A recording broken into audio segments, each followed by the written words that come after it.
Sudah sunnah orang berjuang, mengembara dan berkelana. Miskin dan papa jadi tradisi, berenggang dengan anak dan istri. Sudah sunnah orang berjuang, mengembara dan berkelana. Miskin dan papa jadi tradisi, berenggang dengan anak dan istri. Biasanya para pejuang rumah mereka merata-rata, rezekinya tidak menentu. Tidur baringnya tak berwaktu, rezekinya tidak menentu. Tidur baringnya tak berwaktu.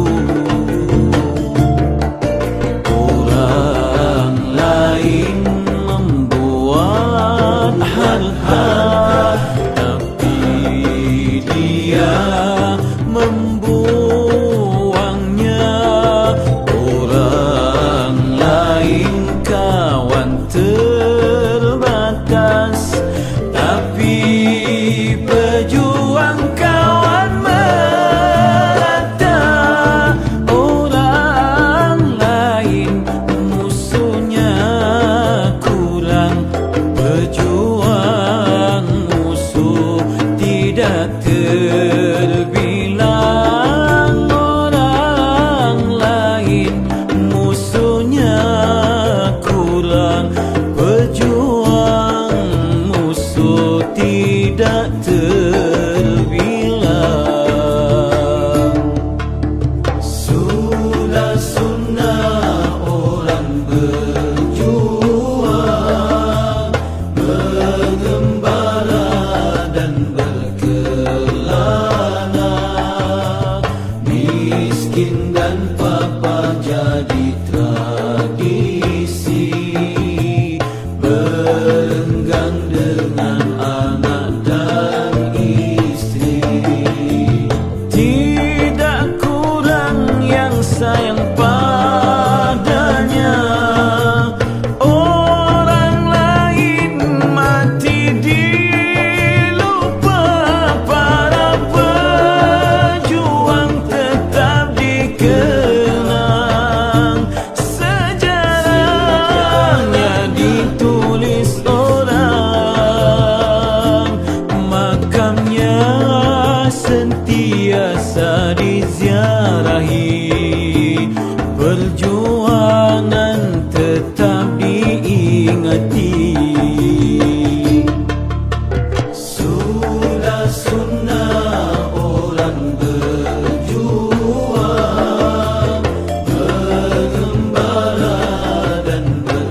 bukan sedikit pedih yang ditagih.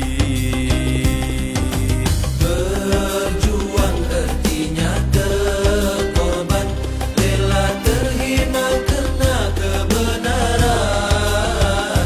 Antara dua jadi pilihan, dunia yang Cerita tiada henti,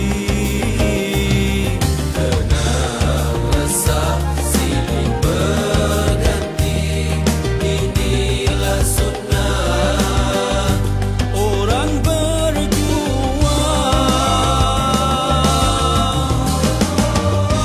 Malamnya bagai rahib merintis sayu, diiris dosa air mata. Siangnya berjuang artinya berkorban, rela terhina kerana kebenaran. Antara dua jadi pilihan, dunia yang fana atau syurga.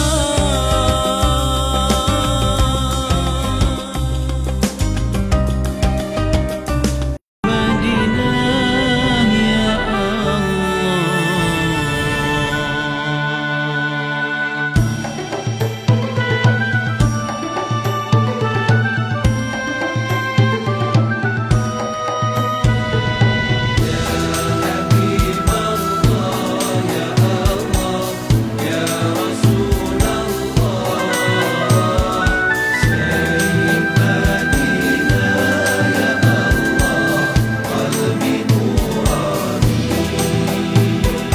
Nabi Muhammad ya Allah, kekasih Allah.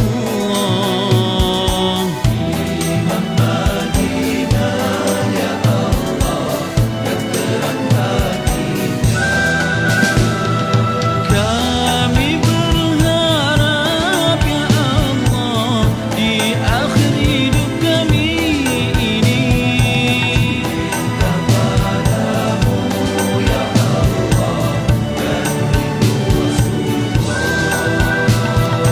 kami berharap ya Allah, di akhir hidup kami ini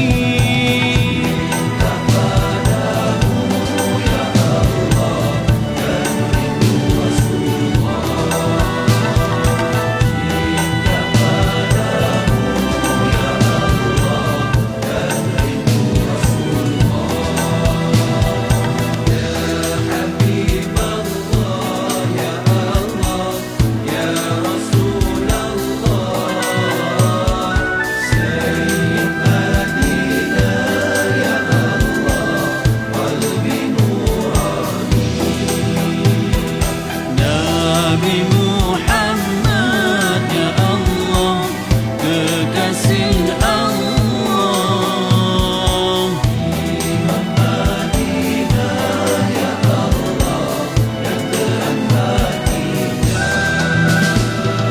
Kami bermohon ya Allah, jadikan negeri kami ini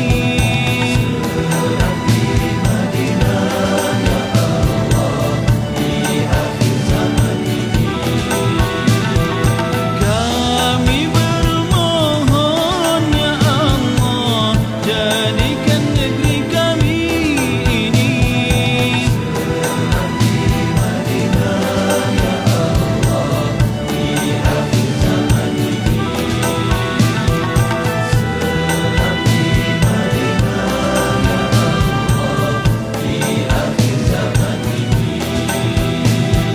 serambi Madinah ya Allah, di akhir zaman ini.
Kopi Radix dengan 7 herba terpilih. Baik si Chairman.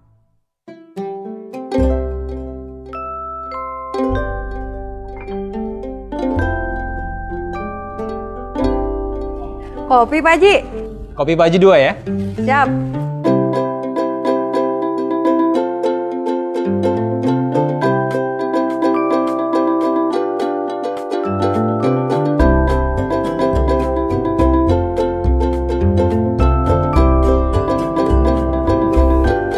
Kopi Pak Haji Kopi herbal pasti halal.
Ayo bangunlah semua.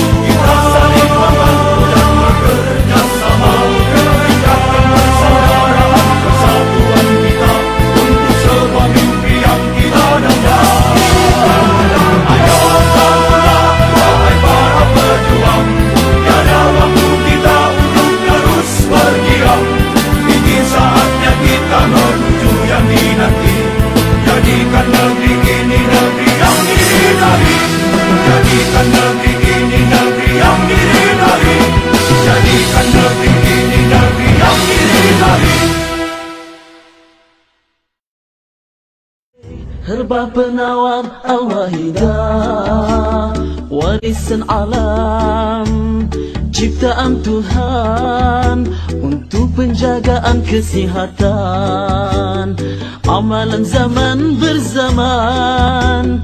HPA herba penawar al-wahidah, warisan khasiat pengawal sejati, mutu tiada kesengsian lagi, terjamin suci dan murni. HPA herba penawar al-wahidah, rahsia perubatan tiada kesangsian, membentuk kehidupan yang murni, melahirkan kesejahteraan hakiki. HPA Herba Penawar Al-Wahidah, herba menuju kecemerlangan.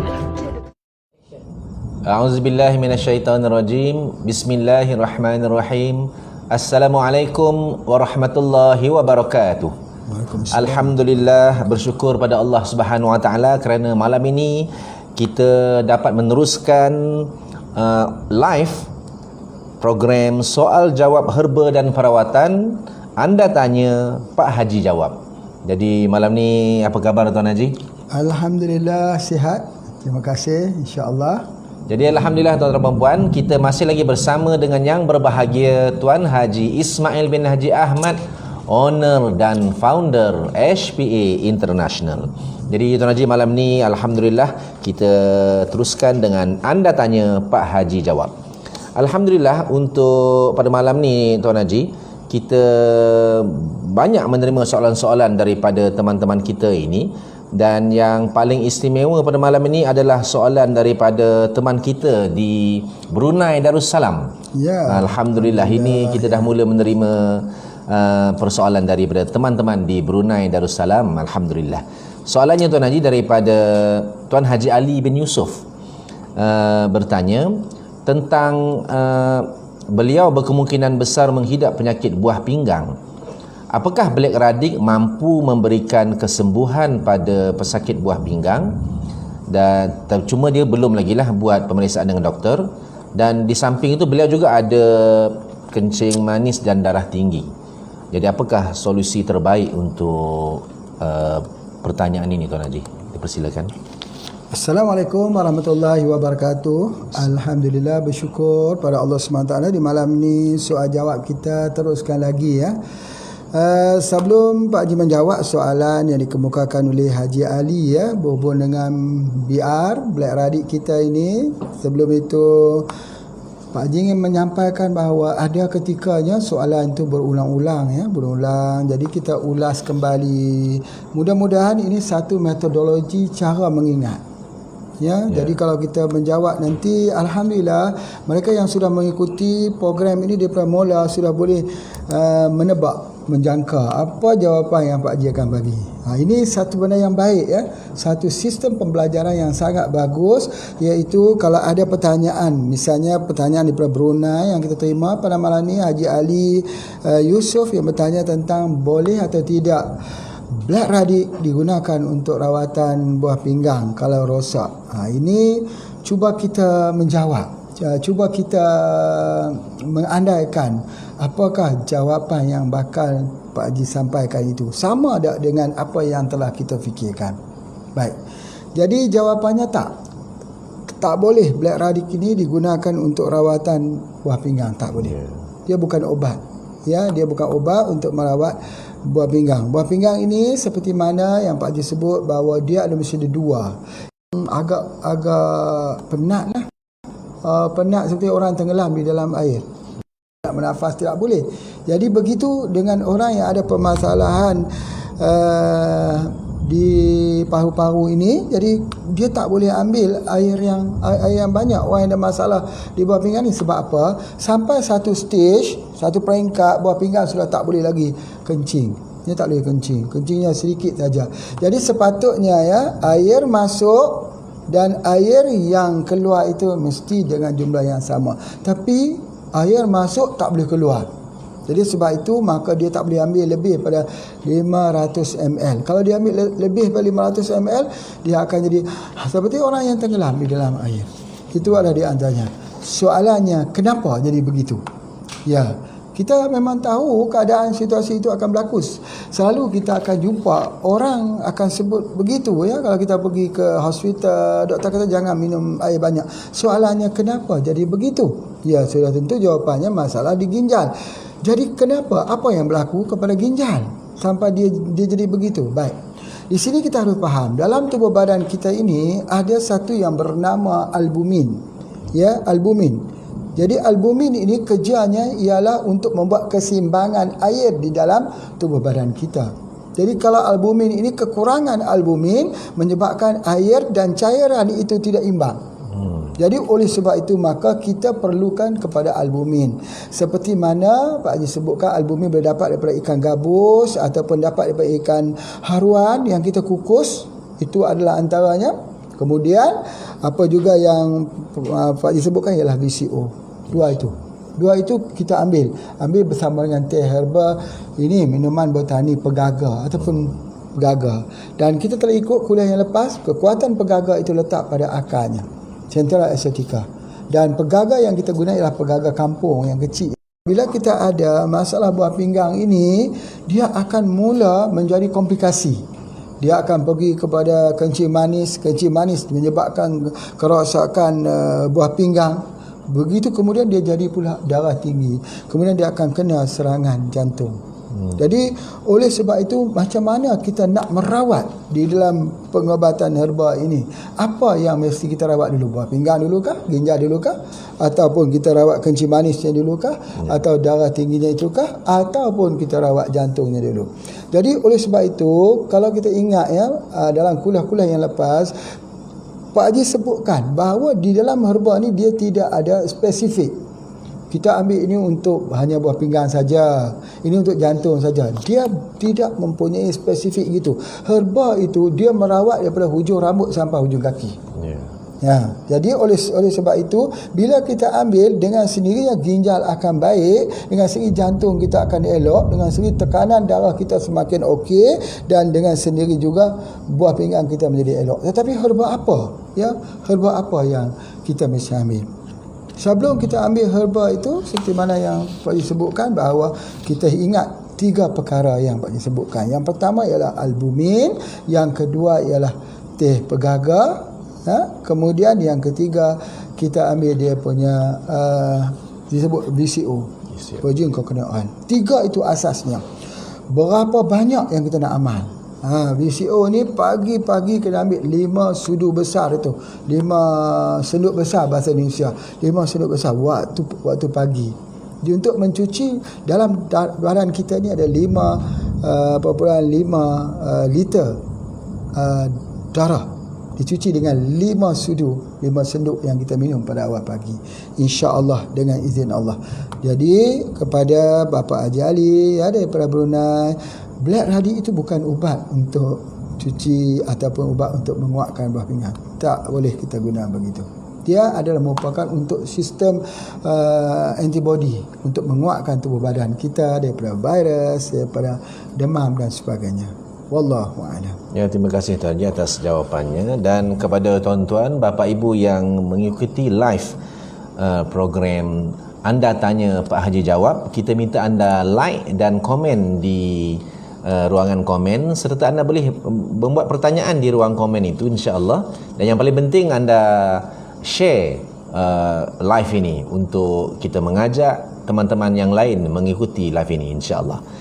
Jadi Tuan Haji, kita teruskan dengan soalan seterusnya daripada Elvira daripada Aceh, Indonesia, Tuan Haji. Persoalannya, seorang pasien sudah berumur 56 tahun berumur 56 tahun lebih menderita kelainan pembuluh darah di otak berbentuk seperti gumpalan buah anggur di otak, atau dalam bahasa saintifiknya dipanggil angioma Cohen-Musa. Sudah terapi dengan syak cartilage, dah guna 6 botol Tuan Haji. HE set dah guna 3 set, VCO, MPH, benjolannya mengecil signifikan, bahkan hampir tak kelihatan. Saraf-saraf juga kembali normal dari hasil MRI doktor spesialis. Tetapi bila dikonsumsi syak, terus pinggang pasien sakit kerana sudah pernah menjalani operasi batu ginjal sebelum ini. Tapi kalau berhenti minum syak, kepalanya sakit lagi dan berdenyut. terus tangan dan kaki kiri seperti kaku. Apa solusinya Tuan Haji? Ya, baik. Ini alhamdulillah ya, kita dapat lihat daripada pengamalan Syak, walaupun sudah 6 botol dia dah gunakan.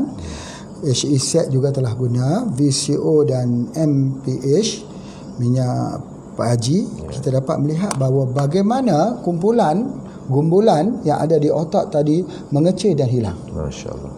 Itu satu perkara yang sangat besar, khususnya bagaimana pembengkakan yang berlaku daripada salur-salur darah yang terbentuk, yang berbentuk seperti buah anggur tersebut telah hilang setelah melalui proses pengambilan herba dan di scan mendapati dia hilang. Itu adalah satu yang baik.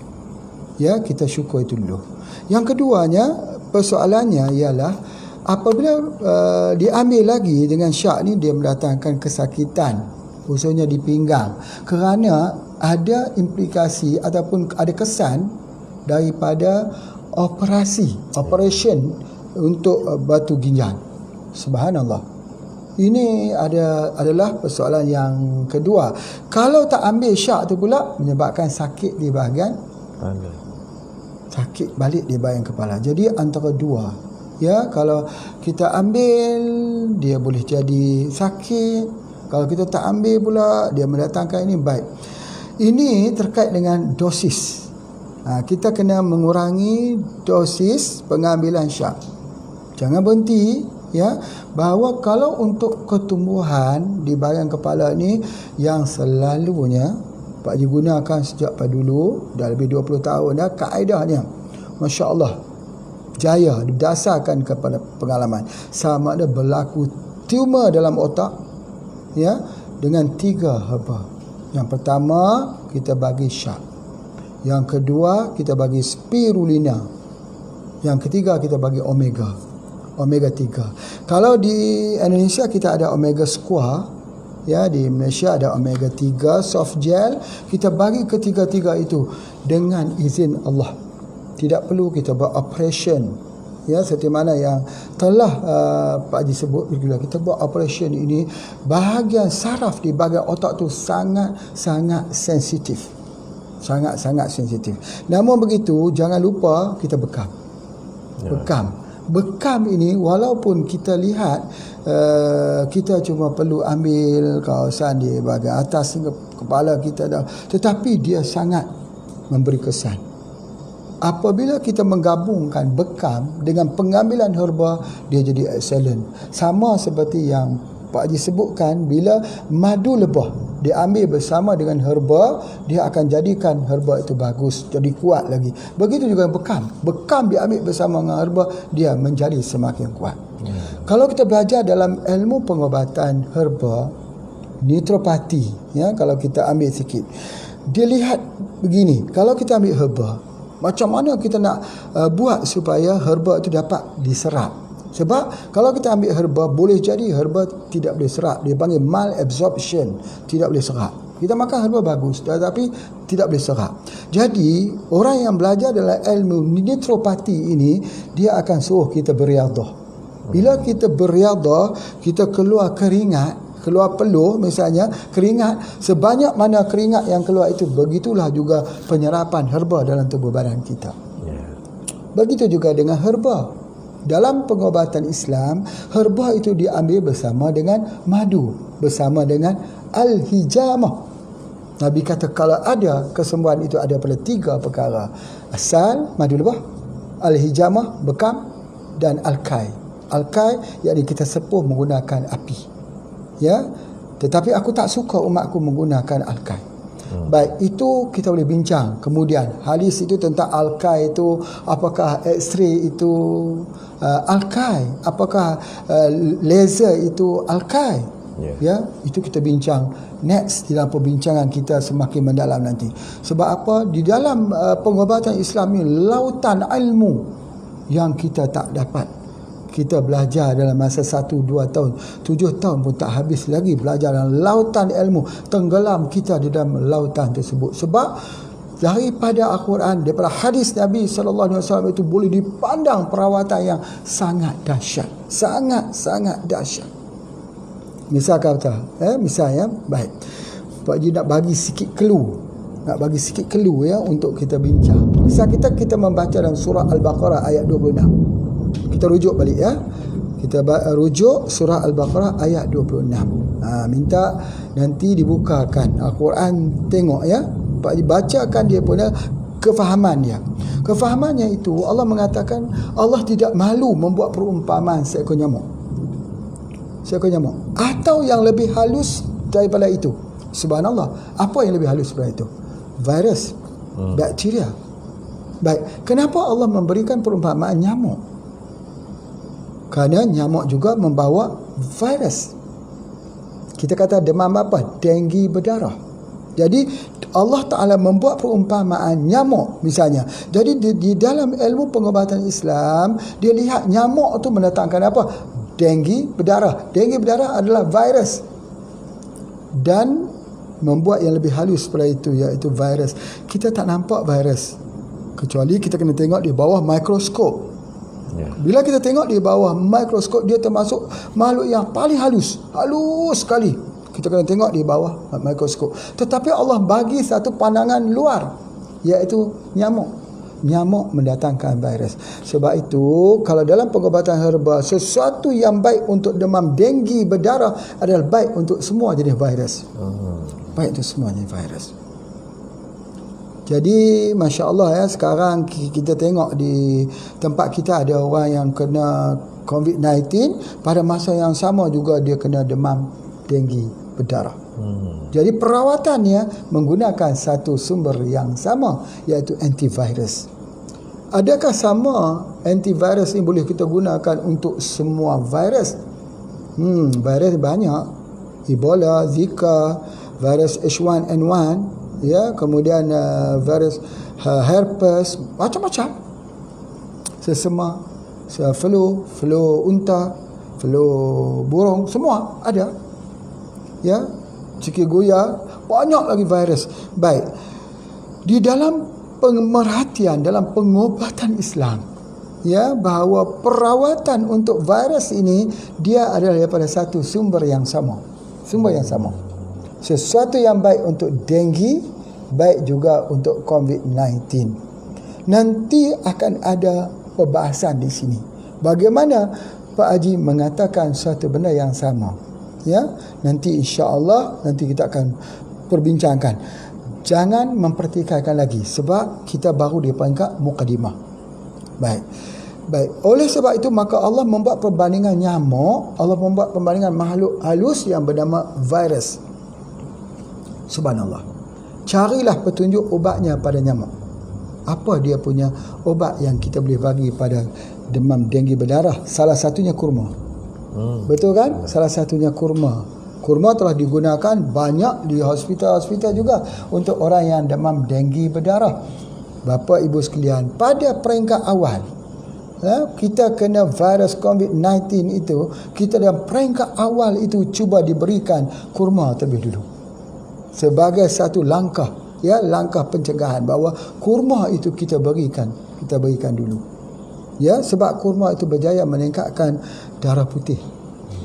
Dia boleh meningkatkan darah putih. Dia juga meningkatkan darah merah. Jadi Masya Allah, kurma ni sangat-sangat istimewa. Dan kurma ada berbagai jenis kurma. Ada berbagai jenis kurma. Salah satunya kurma ajwah. Kurma ajwah ini apa? Kurma ajwah ini ialah kurma Nabi SAW yang ada dalam hadis sahih. Ada dalam hadis sahih Nabi kata, barang siapa yang berpagi-pagian, ya, barang siapa yang berpagi-pagian dengan 7 butir kurma ajwa, 7 butir, Nabi sebut 7 itu adalah dosisnya, maka dia terhindar daripada racun dan sihir. Apa tu racun? Racun adalah daripada virus. Racun datang daripada bakteri. Itu yang dimaksudkan dengan racun. Dengan 7 butir kurma ajwah pada awal pagi. Jadi oleh sebab itu kita kena mengkonsumsi kurma, mengambil kurma. Kemudian apabila kita ambil kurma ini, maka kita timbul pula yang kedua. Baik, dalam hadis itu menceritakan kurma itu di pagi-pagian 7 Bagaimana dia menghilangkan keracunan? Mungkin kita akan sebut kata dalam kurma itu ada dia punya antioksidannya, dalam kurma itu ada zat-zat sebagainya. Tetapi bagaimana dengan perkataan Nabi yang keduanya yang mengatakan dia terhindar daripada sihir? Sihir itu daripada mana pula? Buah kurma ada ruh kah? Buah kurma ada spiritual kah? Maka sepakat ulama mengatakan, sepakat ini yang Pak Haji baca ya, baca kerana kita nak tengok apa pandangan ulama. Sepakat ulama mengatakan bahawa dia adalah keberkahan daripada lisan seorang rasul. Keberkahan.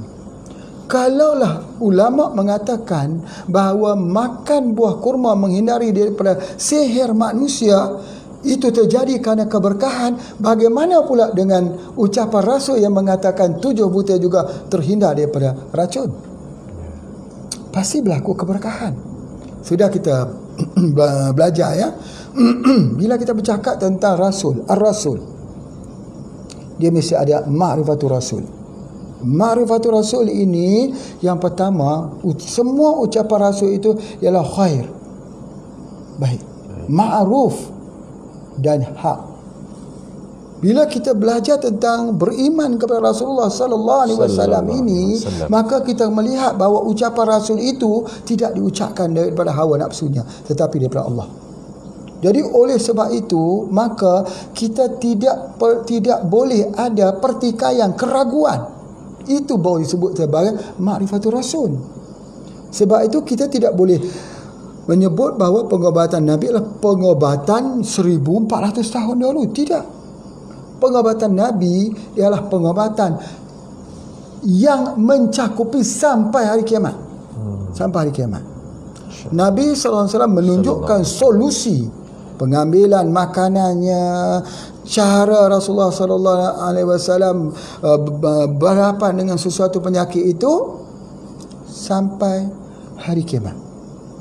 Malah Barat sebenarnya telah mengambil banyak daripada apa yang telah ditunjukkan oleh Nabi sallallahu alaihi wasallam. Itu adalah antaranya. Hospital yang pertama sekali dibina adalah Hospital Sultan Nuruddin Az-Zinki di Syria. Hospital pertama di dunia. Kemudian baru hospital itu ditiru di negara Europe. Jadi kita tahu bahawa perkataan sains itu, kita tengok Al-Kimiawi, perkataan Arab. Asid, asam. Al-Kali, bahasa. Al-Bumin.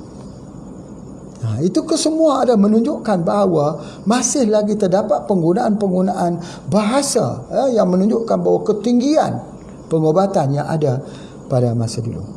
Cumanya, bapa dan ibu sekalian, khazanah ini hilang. Khazanah ni tidak dibaca. Misalnya, sebagai satu contoh,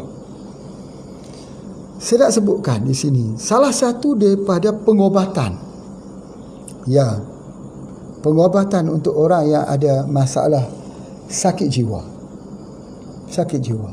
Kita banyak akan mengambil ubat-ubat penenang.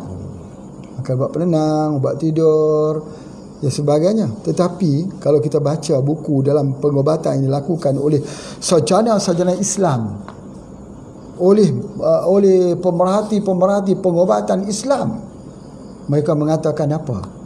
Cara nak ubat untuk orang sakit jiwa ni mudah saja. Apa tu?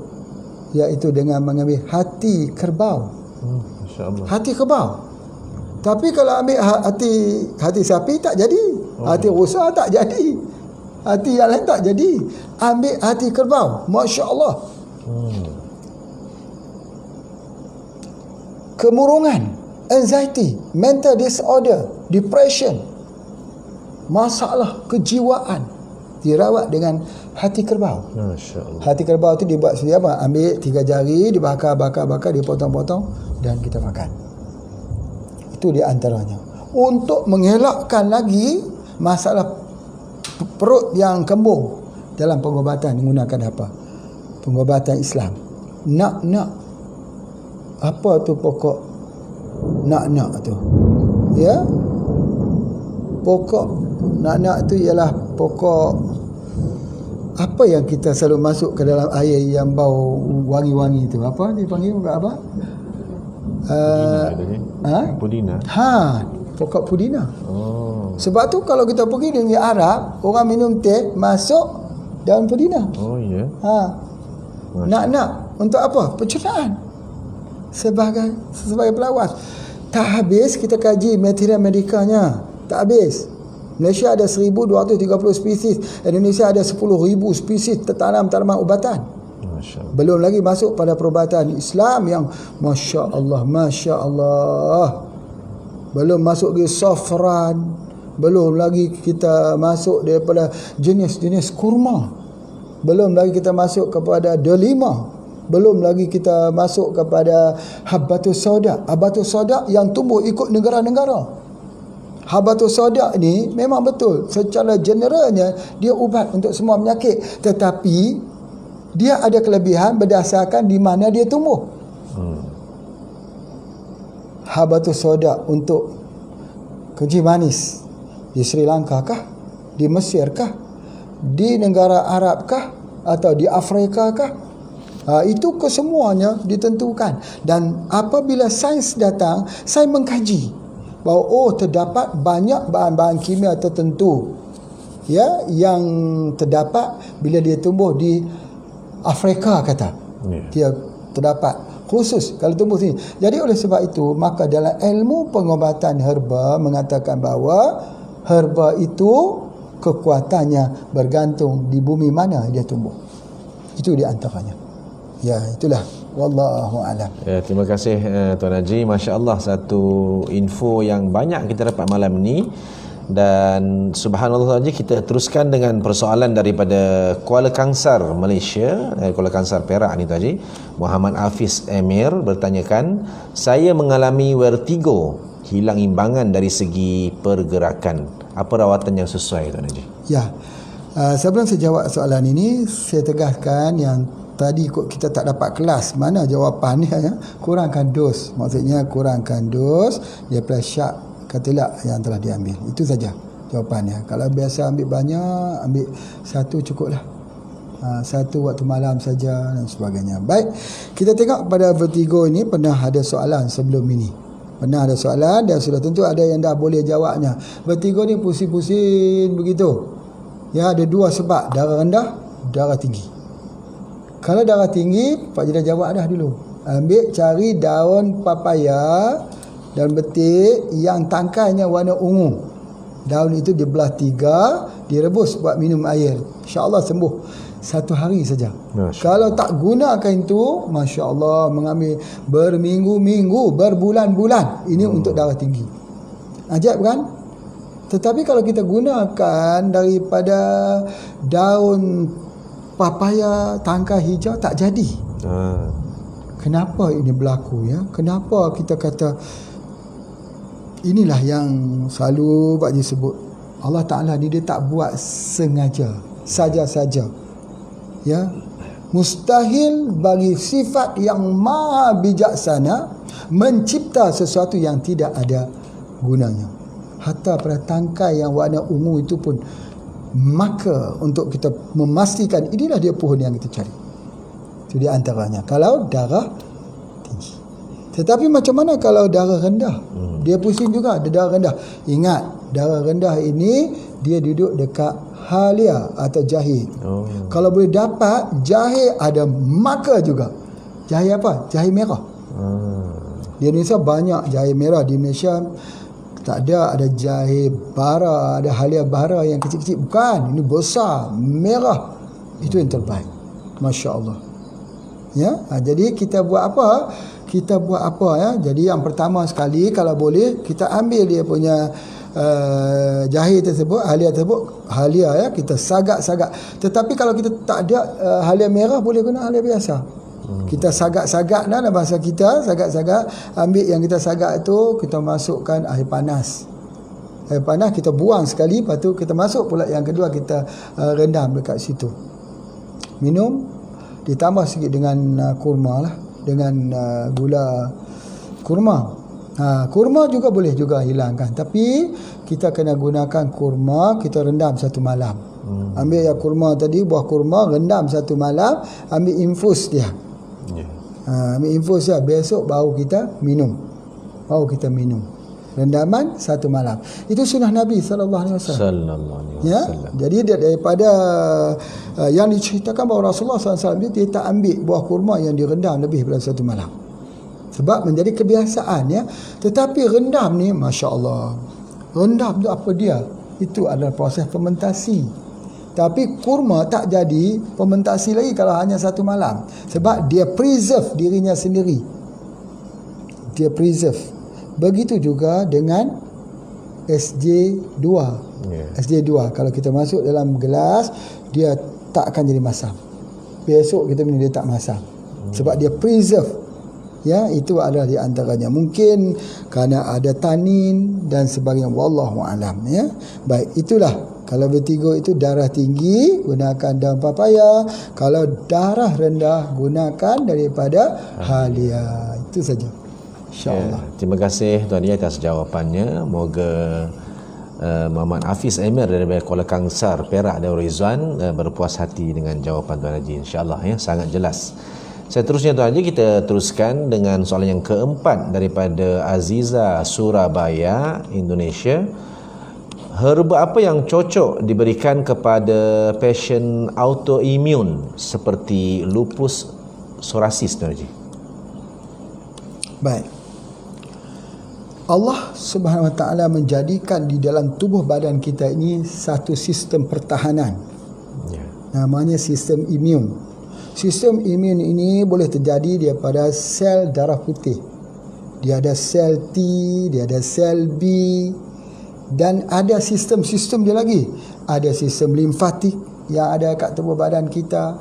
Ada dia punya sistem banyak ya, daripada kelenjar-kelenjar yang ada, tonsil, ada banyak sistem. Allah melengkapkan kulit kita ini ya, Allah jadikan untuk melindungi sebagainya.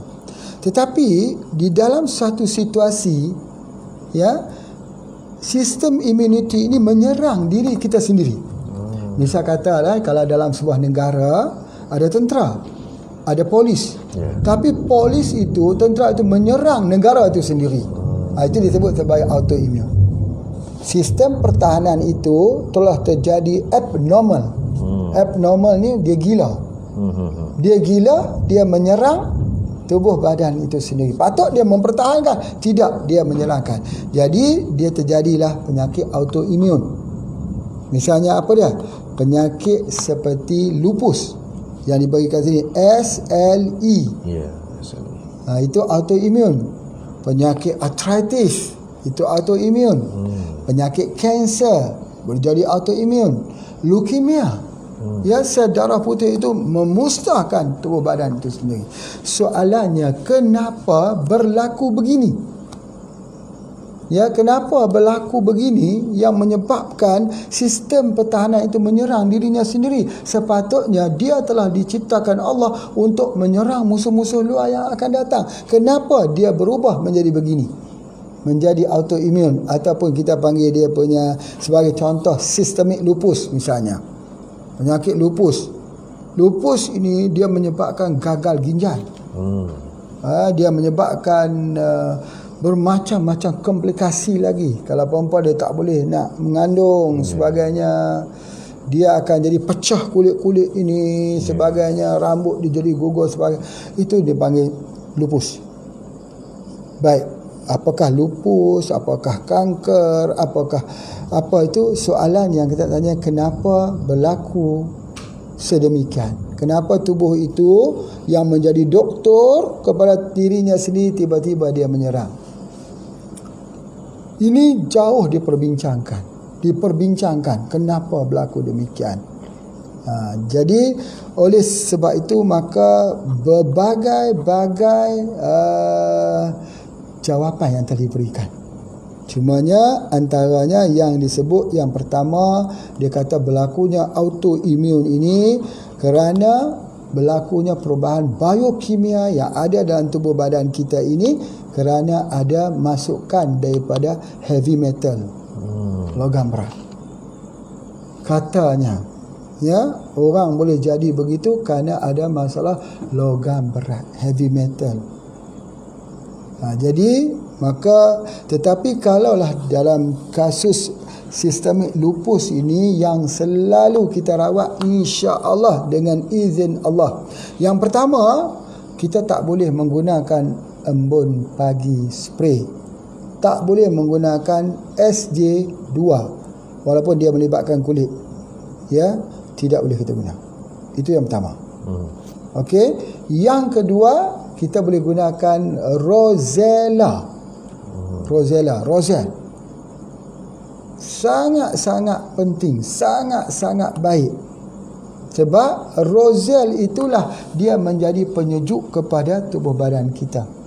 Roselle ini dia mengandungi vitamin C 7 kali atau 70 kali lipat daripada citrus.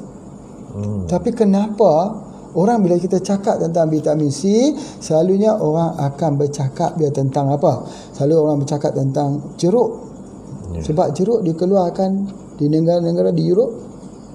Kenapa orang tak cakap tentang Roselle ataupun dalam bahasa Arab dia panggil kakadil? Kenapa? Sebab dia datang daripada negara umat Islam. Dia datang daripada Sudan, datang daripada Mesir. Jadi sesuatu yang datang daripada negara Islam selalunya didiskreditkan, letakkan di dalam bako sampah. Sebenarnya kakadil itulah obat yang terbaik untuk sistemik lupus. Masya-Allah. Di dalam satu penelitian yang dilakukan oleh negara Jepang mengkaji tentang Roselle. Sebenarnya Roselle bukan dari sana.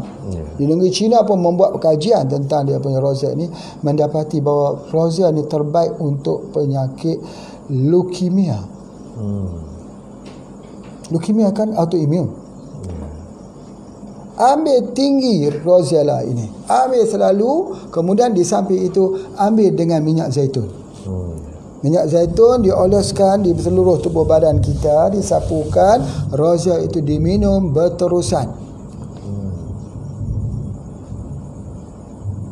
Dan habatus soda, ambil habatus soda, ambil soft gel habatus soda ataupun minyak habatus soda. Dengan izin Allah, dia kembali back to normal. Masya-Allah. Autoimun. Jadi oleh sebab itu, minyak habatus soda dengan minyak zaitun, daripada apa yang Pak Haji belajar lah ya, belajar sedikit lah di luar negara dengan seorang syekh ya, yang beliau ajarkan bila bertemu dua minyak ini, minyak habatus soda dan minyak zaitun, dia adalah ubat untuk autoimun, termasuk kanker, kanser. Dulu Pak Haji merawat orang yang ada masalah sis, kista, fibroid dengan bagi minyak je. Minyak yang telah dicampur kedua-duanya itu. Minyak zaitun campur lagi dengan minyak habatus soda. Tetapi kata Syekh lagi, kalau ditambah lagi dengan madu, jadi percampuran seperti ini, dia ada madu, dia ada minyak zaitun, dia ada minyak habatus soda. Memang kita akan lihat dia tak berapa bercampur. Kita buat begitu, kita ambil bagi. Itulah herba terbaik untuk autoimun. Buat sendiri. Ya, campurkan. Masukkan dalam ini minyak zaitun 1 sendok, 1 sudu, habatus soda 1 sudu, ya, madu lebah 1 sudu, minum. Untuk kembalikan semula sistem itu ke tempatnya, kembali pada fitrahnya. Sebab apa? Sebab dia terpaksa mengikutinya kerana itu adalah sunnah Nabi sallallahu alaihi wasallam. Madu penawar yang ada dalam Quran, minyak zaitun pohon yang barakah. Kalau kita tambah lagi habatus soda adalah hadis Nabi sallallahu alaihi wasallam.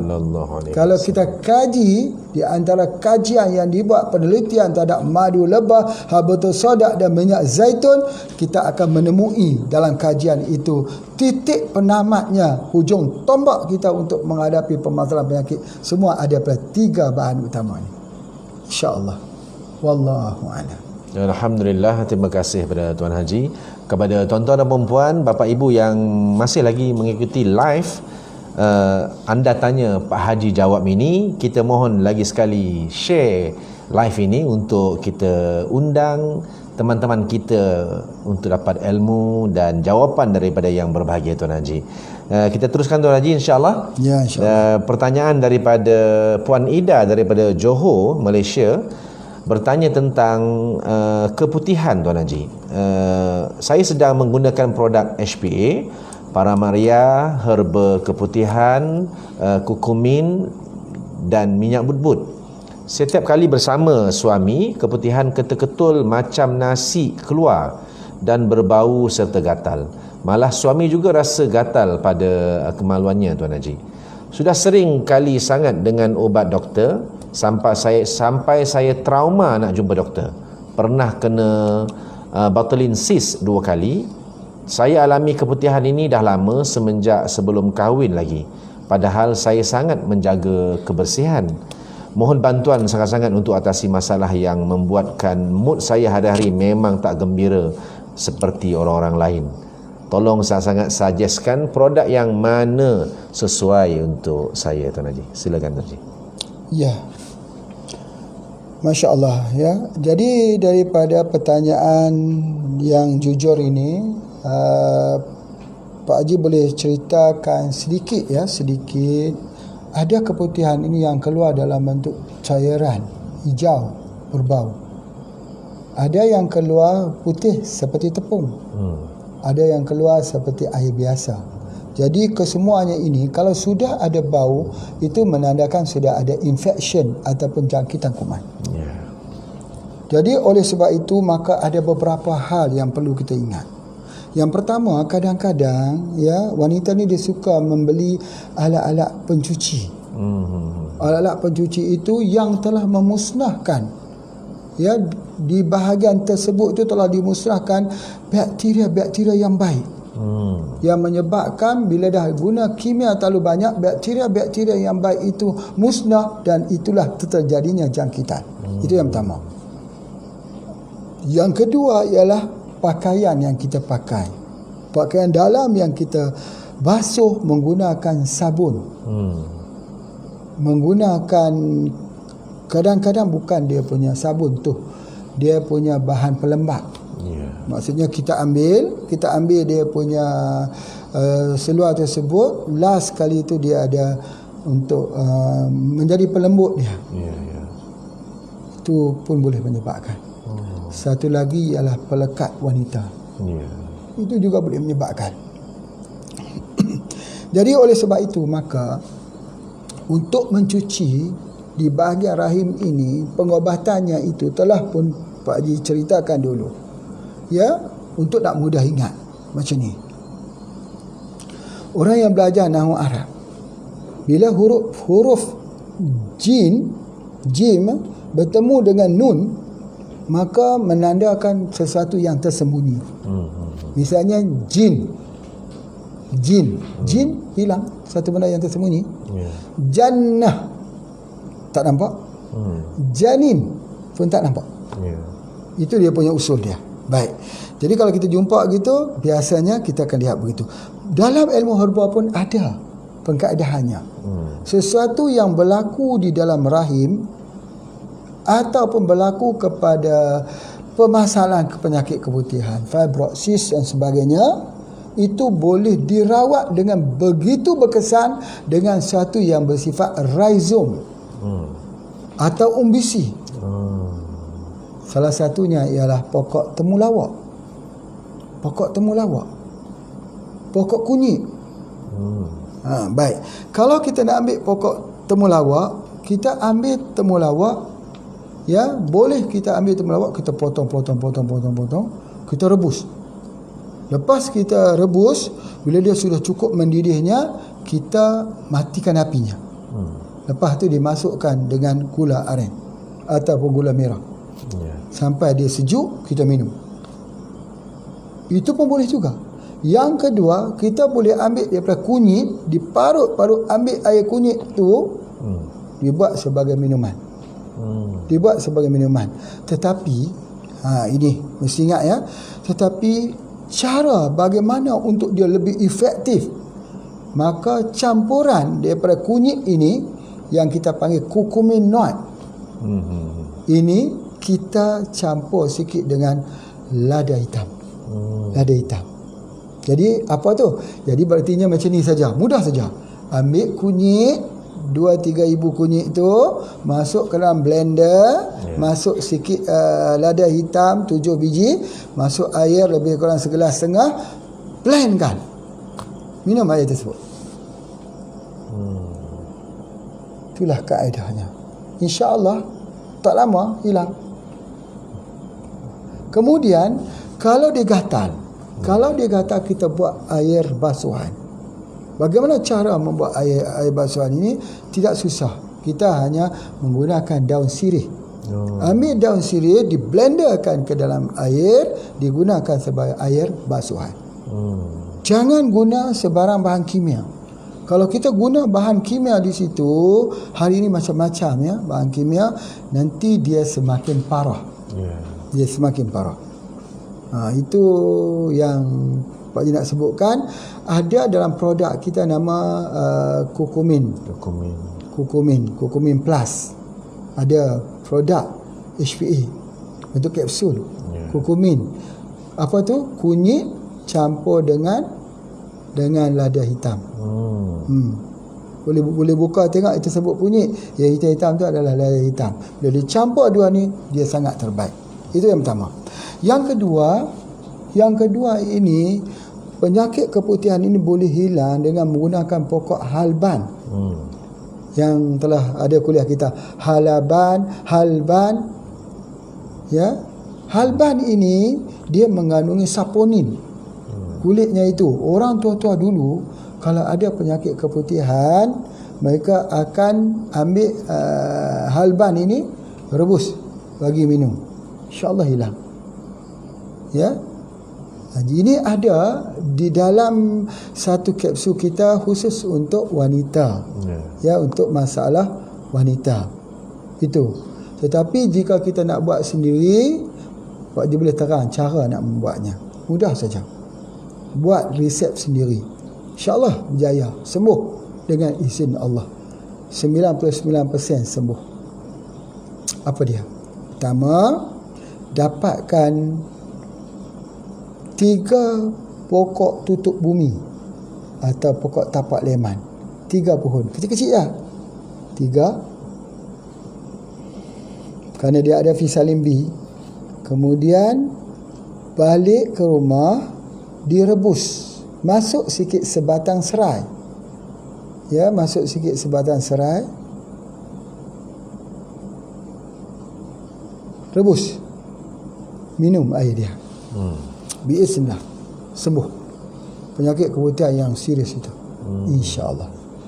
Wallahu a'lam. Ya, terima kasih Tuan Haji. Moga Puan Ida daripada Johor dapat jawapan untuk permasalahan yang beliau tanya itu Tuan Haji, insyaAllah. Dan seterusnya Tuan Haji, kita beralih kepada soalan yang ke-6 malam ni Tuan Haji, daripada Kamila, Lubuk Linggau, Indonesia. Persoalan beliau, sudah lebih 1 bulan dada dan tenggorokan saya terasa panas, kadang sampai ke perut. Herba apa yang harus saya ambil? Saya rutin minum Radixku dan Black Radix setiap pagi Tuan Haji. Baik. Sebenarnya Radixku ataupun Black Radix ini yang dikeluarkan di Palembang itu, dia kalau kita ambil lebih pun jadi begitu. Kalau orang itu ada gastrik ataupun mah, dia jadi sakit di tenggorokan, dia jadi sakit di bahagian dada ni. Sebab apa? Air ataupun gas asidik tadi ni. Jadi oleh sebab itu saya jangkakan ya, ibu ni daripada darah O. Darah O. Wallahu alam, tak tahu darah apa. Darah O, sebab sifat ibu adalah api. Bila api, orang yang ada sifat api, dia ambil kopi, dia akan jadi panas. Berbeza dengan orang yang ada sifat air, sifat tanah.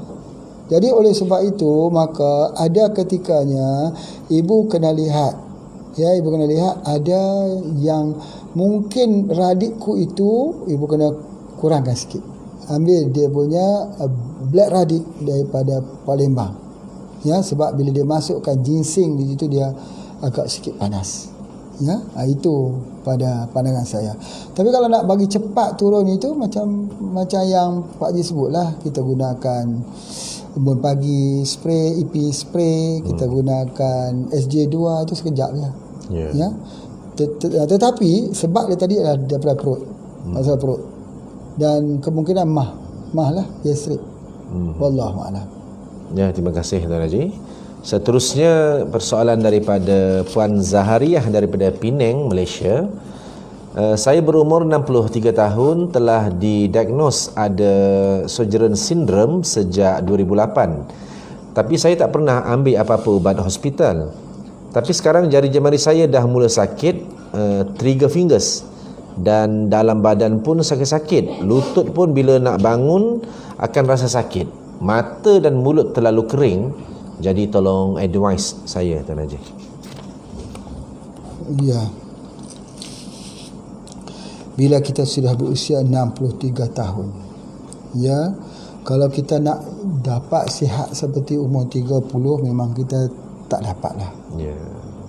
Tetapi kita maintain supaya dapat solatnya, boleh solat sambil berdiri, ya, tak perlu duduk. Kemudian kita maintain boleh baca Quran, kita maintain boleh kenal, fikiran kita masih lagi ingat, boleh kenal anak cucu dan sebagainya.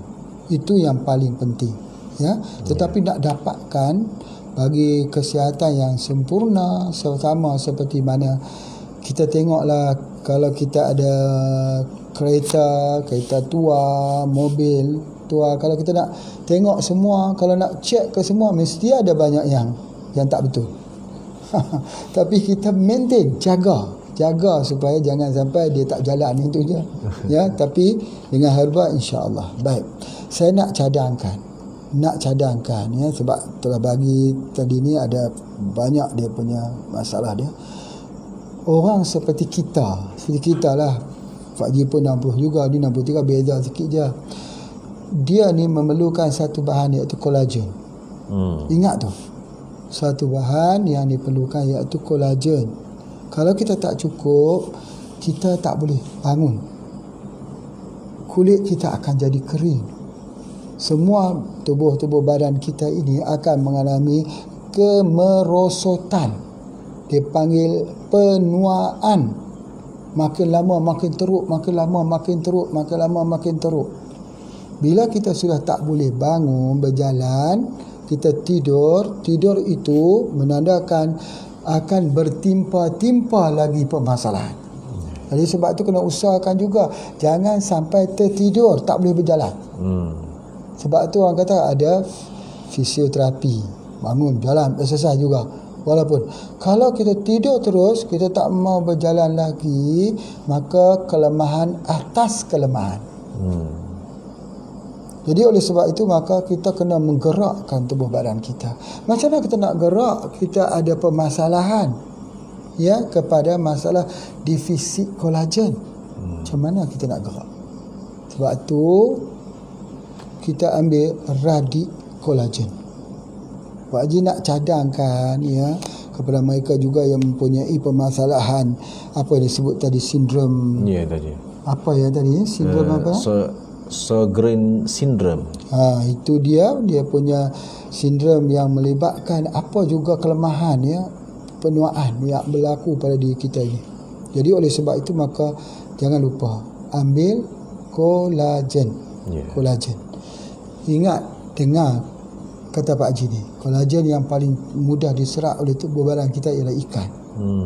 Ikan tu salah satu pengubatan Nabi sallallahu alaihi wasallam. Ya, kalau kita baca dalam kitab Ibnu Qayyim Al-Jauziyah, di dalam metodologi pengubatan Nabi sallallahu alaihi wasallam, cara pengubatan Nabi, salah satunya bahan ialah ikan. Ikan. Seperti apa Rasulullah ini suka makan ikannya? Itu yang penting tu. Kalau kita sudah orang tu mencintai Rasulullah SAW, dia nak tahu Rasulullah makan ikan macam mana. Rasulullah itu berpakaian seperti apa? Rasulullah itu berjalan macam mana dia berjalan? Sebab apa? Sebab dia terlalu kasih. Maka dicerita dalam kitab itu, ikan yang selalu diambil oleh Rasulullah sallallahu alaihi wasallam itu ialah ikan yang ada banyak lemaknya. Ini hebat ni. Kalaulah Pak Haji nak cerita pasal ikan banyak lemak ni, orang Jepang belum jumpa lagi, Islam dah jumpa dah. Allah. Apa tu? Omega 3. Masya-Allah.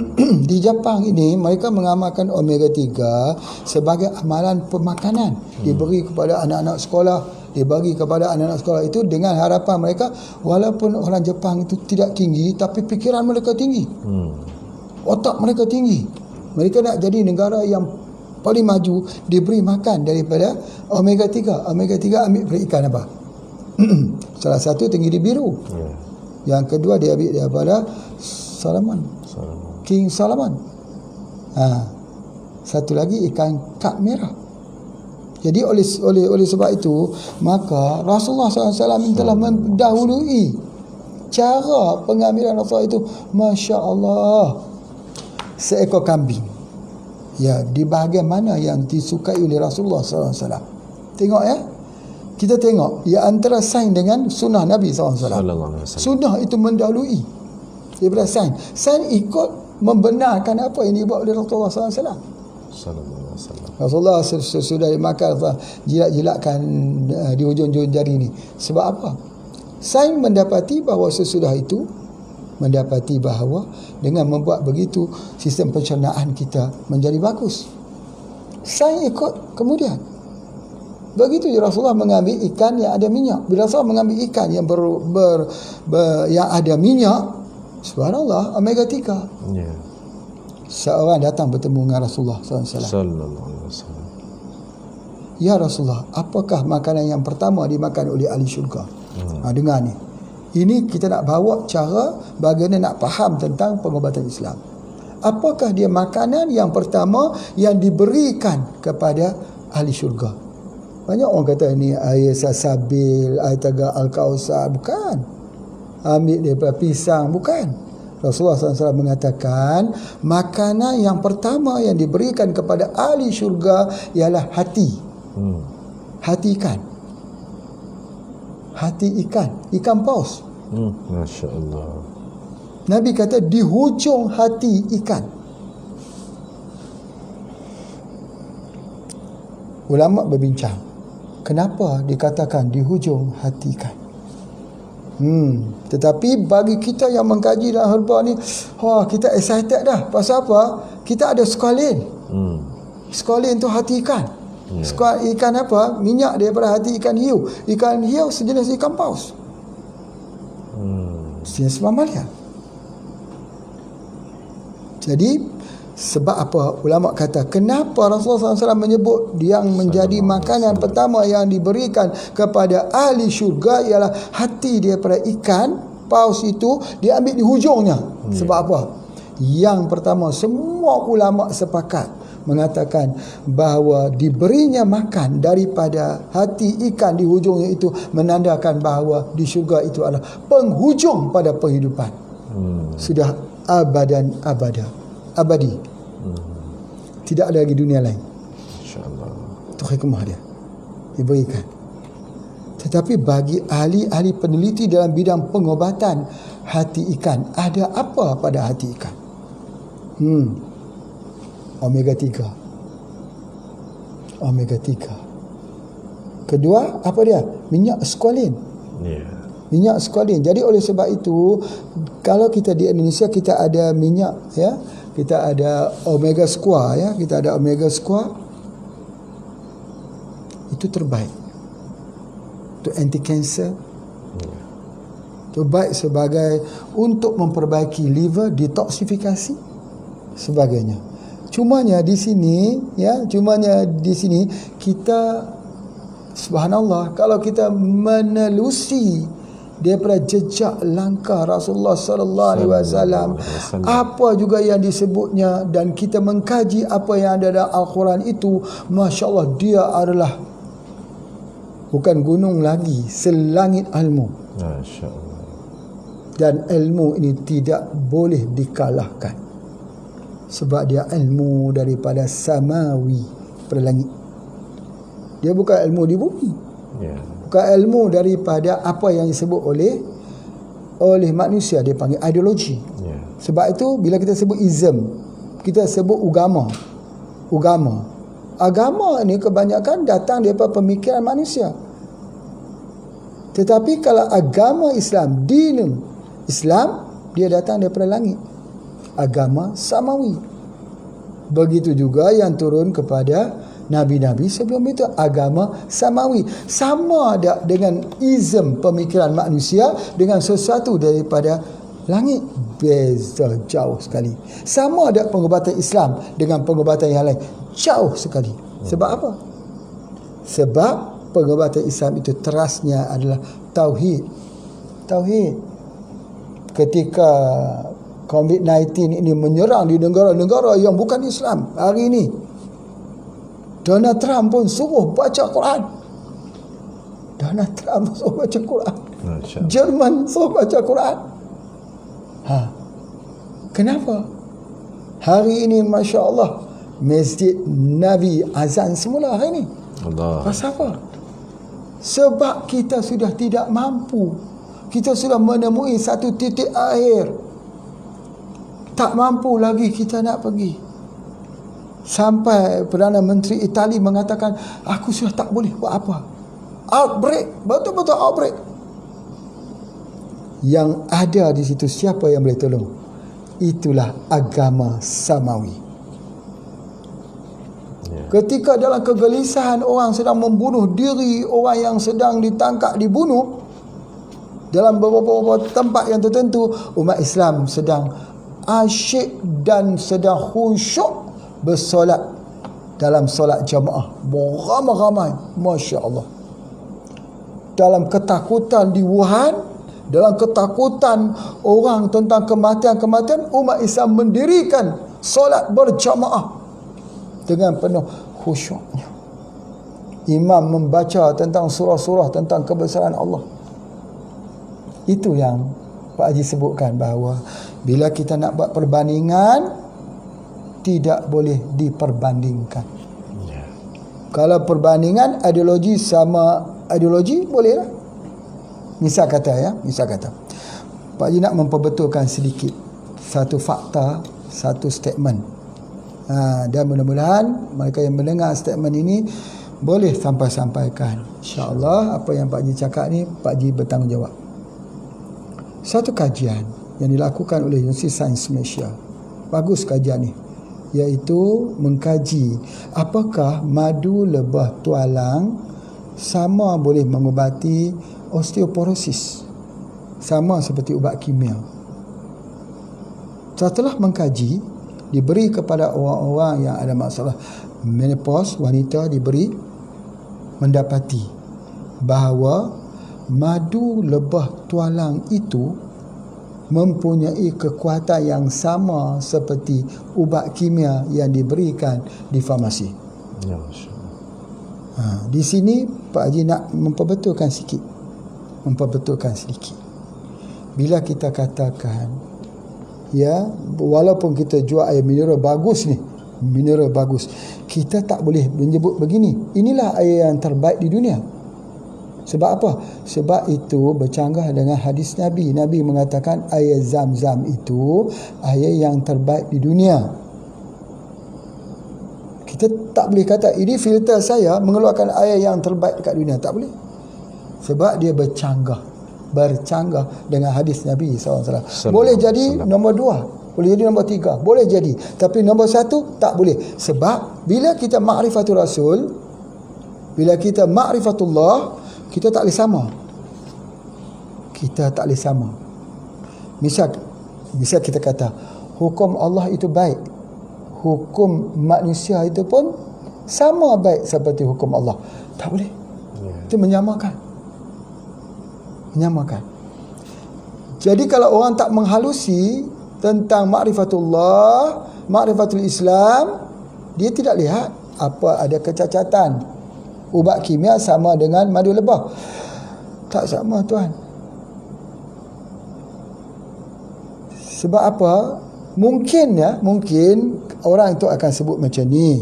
Dia sama di segi merawat masalah osteoporosis. Sama. Madu lebah mempunyai kesan yang sama dengan ubat kimia dalam perawatan osteoporosis.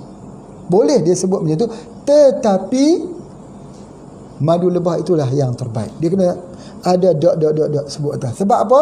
Sebab Nabi SAW menyebut kalau ada penyembuhan itu ada kepada asal madu lebah. Mungkin di sini kita kata tak ada apa-apalah Tuan Haji, jangan kita mencipta isu pula ke sini. Mungkin kalau kita tak tengok dengan hati yang halus, kalau kita tengok secara umum. Tetapi kalau kita membaca dalam surah Al-Hujurat, kita akan mendapati mengangkat suara tinggi daripada suara Nabi pun tak boleh. Isteri Nabi tak boleh panggil ya kakanda, tak boleh. Martabat Rasul, ya Rasulullah. Sebab itu sahabat bila ditanya oleh Nabi, maka mereka akan menjawab Allah dan Rasul lebih mengetahui. Itu adalah antaranya. Jadi oleh sebab itu maka boleh kita sebut begini bahawa terapi menggunakan madu lebah boleh juga menghilangkan osteoporosis, sama juga dengan ubat kimia juga menghilangkan osteoporosis. Tetapi tak boleh menyamakan madu lebah sama dengan ubat kimia. Tak boleh. Kita menyamakan ikan dengan buah apel, boleh? Mana boleh sama ikan dengan buah apel? Tak boleh. Kalau buah pear dengan buah apple, mungkinlah hampir-hampir. Tapi kalau ikan dengan buah apple, tak boleh. Pak Haji, bila kita dengar saja pernyataan itu, sikit sebanyak tersentuh hati. Allah. Rasulullah itu tidak ada bandingannya. Ya, hari ini, esok dan selama-lamanya. Ya, insya-Allah. Ya, alhamdulillah. Terima kasih kepada yang berbahagia Tuan Haji Ismail bin Haji Ahmad, owner dan founder HP International, yang telah bersama-sama dengan kita di dalam program Soal Jawab Herba dan Perawatan. Anda tanya, Pak Haji jawab. Tuan Haji tak terasa masa berlalu dalam tempoh 1 jam. Masya Allah, malam ini Tuan Haji banyak menjawab soalan dan banyak juga ilmu yang kita dapat bersama dengan yang berbahagia Tuan Haji. Jadi alhamdulillah tuan-tuan dan puan yang mengikuti live ini, kita ucapkan jazakallah ya khairan katsira. Terima kasih teman-teman kita daripada seluruh Malaysia, daripada Thailand, daripada Singapura, daripada Indonesia, dan tak lupa juga daripada Brunei Darussalam yang mengikuti live ini. Anda tanya, Pak Haji jawab. Dan jangan lupa tuan-tuan dan puan, Bapak Ibu sekalian, seperti biasa program Kuliah Herbal Life Online yang bersiaran langsung pada jam 2 petang pada setiap hari di waktu Malaysia. Jika di Indonesia waktunya jam 1 siang, ya. Ikuti, ya. Dan yang kedua yang penting juga, ketika PKP ni Tuan Haji, kita minta semua teman-teman kita jangan stres-stres, banyak minum kopi radik lah untuk menjadi antibody, ya, untuk meningkatkan immunity, insya-Allah.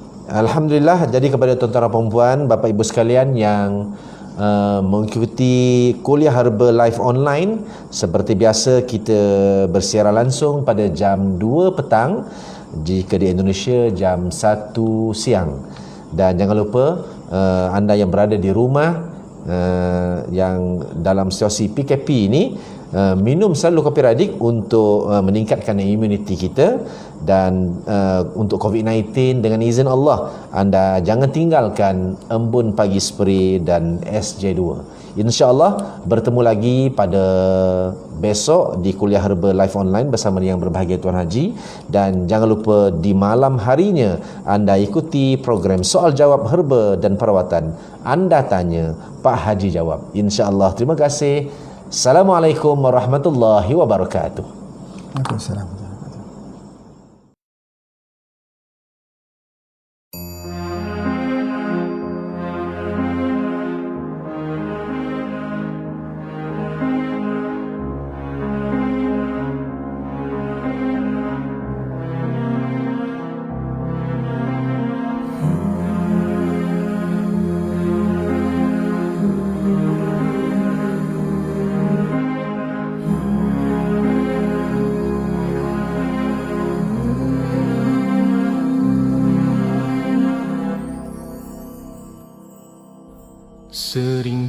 aku terkenang hijrah gemilang, berubah dunia gelap menjadi terang, berguguran air mata tidak ku rasa, meski bibir tanpa suara ku terus berdoa.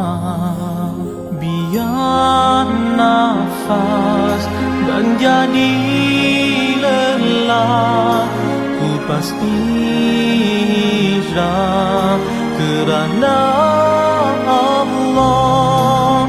Biar kakiku terasa lemah menyusuri kekasihmu